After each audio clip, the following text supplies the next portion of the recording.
Hello' guys, welcome to my YouTube channel. আশা কৰিছোঁ আপোনালোক সকলোৱে ভালে আছে। আজি মই আকৌ এটা ভিডিঅ' লৈ আপোনালোকৰ মাজলৈ আহিছোঁ।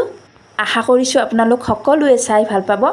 আৰু যিসকলে মোৰ ভিডিঅ' চাই আছে এতিয়ালৈকে ছাবস্ক্ৰাইব কৰা নাই তেওঁলোকক কৈছোঁ প্লিজ চেনেলটো ছাবস্ক্ৰাইব কৰি দিব। তেতিয়াহ'লে বেছি দেৰি নকৰোঁ, আহকচোন ভিডিঅ'টো আৰম্ভ কৰোঁ। এয়া হৈছে ৰৌ মাছ। মই 5 পিচ লৈ লৈছোঁ। আজি জালি কোমোৰা আলুৰ সৈতে মই মাছ বনাম। ভাবিছোঁ আপোনালোকৰ মাজতো অকণমান শ্বেয়াৰ কৰি দিওঁ। ইয়াত হৈছে এইখিনি মই ইয়াতে হালধি নিমখ দি দিছোঁ আৰু আদা নহৰু পেষ্ট অকণমান দি দিছোঁ। এইখিনি ভালদৰে মই সানি ল'ম। এইখিনি ভালদৰে সানি লৈ এইফালে মই কোমোৰা আলু কাটি ৰেডি কৰি ল'লোঁ। এয়া কোমোৰাখিনি আৰু আলুখিনি মই সৰু সৰুকৈ কাটিছোঁ। আৰু এইফালে মই কেৰাহী বহাই দিছোঁ। এয়া দেখিছে। এতিয়া ইয়াতে মই মাছখিনি ভাজি ল'ম। কেৰাহী গৰম হৈছে, ইয়াতে মই তেল দি দিম। এতিয়া তেল দি দিলোঁ। তেলখিনি এতিয়া গৰম হোৱালৈ অলপ ৰখি দিম। এইফালে তেলখিনি গৰম হয় মানে এইফালে মাছত কি দিম এয়া আপোনালোকক দেখুৱাইছোঁ। এইফালে মই পিঁয়াজ এটা কাটি লৈছোঁ। এয়া গোটা জিৰা, কালজিৰা আছে আৰু মিঠি গুটি অলপ লৈছোঁ, তেজপাত 2 খিলা, কেঁচা জলকীয়া 3টা আৰু আদা নহৰু পেষ্ট অকণমান। আৰু আপোনালোকে ইয়াতে বিলাহীও দিব পাৰে। আৰু এইফালে মই অকণমান গোটা জিৰা গুড়ি কৰি লৈছোঁ। এয়া দেখিছে। আৰু এইফালে আছে ধনিয়া গুড়ি অকণমান আছে। আৰু এইফালে আছে মিট মছলা, ৰেড চিলি অকণমান আছে আৰু চব্জি মছলা আছে। এইখিনিয়ে মই ব্যৱহাৰ কৰিম। আৰু এইফালে তেল গৰম হৈ গ'ল আৰু ইয়াতে মই এতিয়া মাছখিনি দি দিম। ইয়াতে মাছখিনি দি দিছোঁ।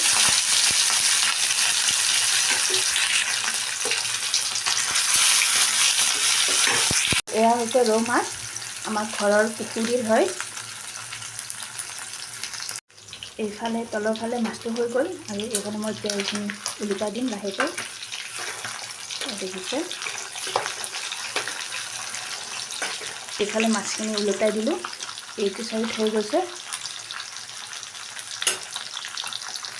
এইফালে মোৰ মাছখিনি হৈ গ'ল। এতিয়া মই বাচন এটাত কাঢ়ি ল'ম মাছখিনি। এইখিনি মোৰ মাছখিনি ভজা হৈ গ'ল আৰু এইফালে এইখিনি তেল ৰৈ গৈছে। ইয়াতে মই মাছৰ আঞ্জাটো বহাই দিম। আৰু ইয়াতে মই এতিয়া পিঁয়াজখিনি দি দিম।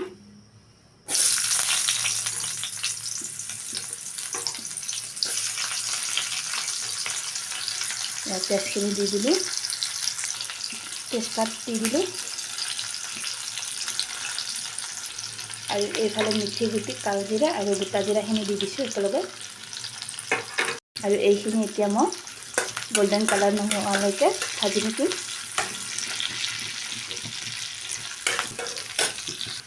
আৰু ইয়াতে মই আদা নহৰু পেষ্টখিনি দি দিছোঁ।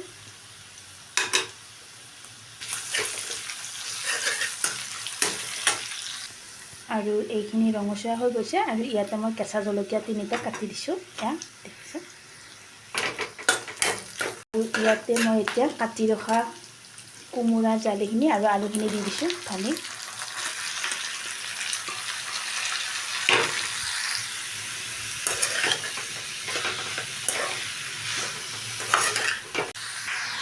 এইফালে এতিয়া নিমখ দি দিছোঁ। আৰু এতিয়া মই নিমখটো অকণমান কমকৈ দিম, কাৰণ দেউতাই নিমখ কম খায়। সেইটো কাৰণে অকণমান কমকৈ দিছোঁ। পিছত মই আকৌ দি দিম। দেউতাৰখিনি বেলেগকৈ ৰাখি আমাৰখিনি মই নিমখ দি দিম পিছত। আৰু এইখিনি এতিয়া লৰাই দিম ভালদৰে। আৰু এতিয়া ইয়াতে মই মছলাখিনি দি দিছোঁ। এয়া হালধিও দি দিছোঁ একেলগে। এইখিনি দি দিলোঁ আৰু জিৰা গুড়িখিনিও দি দিম একেলগে। এয়া জিৰা গুড়িখিনিও দি দিলোঁ আৰু এতিয়া ভালদৰে লৰাই দিম।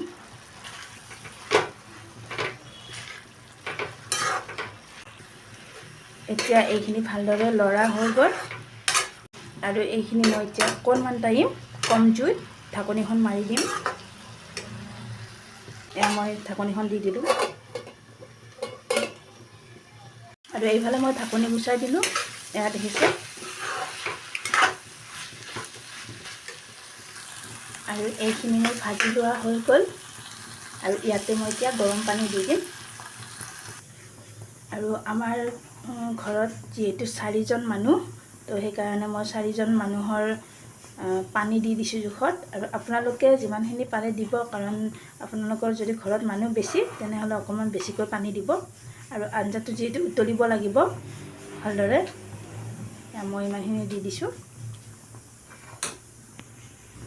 আৰু আপোনালোকে জোখমতে নিমখ দি দিব, কোনে কিমানখিনি খায়, কিছুমানে কম বেছিও খায়।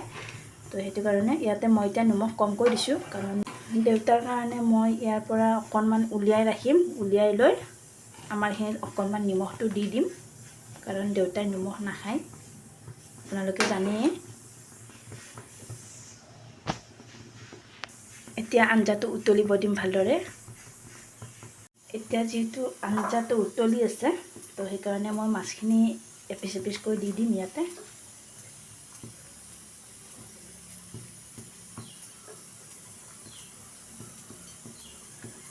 এয়া মাছখিনি দি দিলোঁ আৰু ভালদৰে আঞ্জাটো উতলিব দিম এতিয়া। এয়া দেখিছে মাছৰ জোলটো ধুনীয়াকৈ উতলি আছে। আৰু ইয়াতে মই এতিয়া নৰসিংহৰ পাত দুটামান দি দিছোঁ, এয়া দেখিছে। আৰু আপোনালোকে ইচ্ছা কৰিলে ইয়াতে ধনিয়াও দিব পাৰে। আৰু ইয়াতে মই অকণমান কচুৰি মেথি দি দিছোঁ, এয়া দেখিছে। আৰু অকণমান আঞ্জাটো লৰাই দিছোঁ। আৰু এইফালে মোৰ আঞ্জাটো ৰেডি হৈ গ'ল, এয়া দেখিছে। আজিৰ ভিডিঅ'টো ইমানেই আছিলে। যদি ভাল লাগিছে লাইক কৰিব, কমেণ্ট কৰিব, শ্বেয়াৰ কৰিব এণ্ড ছাবস্ক্ৰাইব কৰি দিব। Bye bye.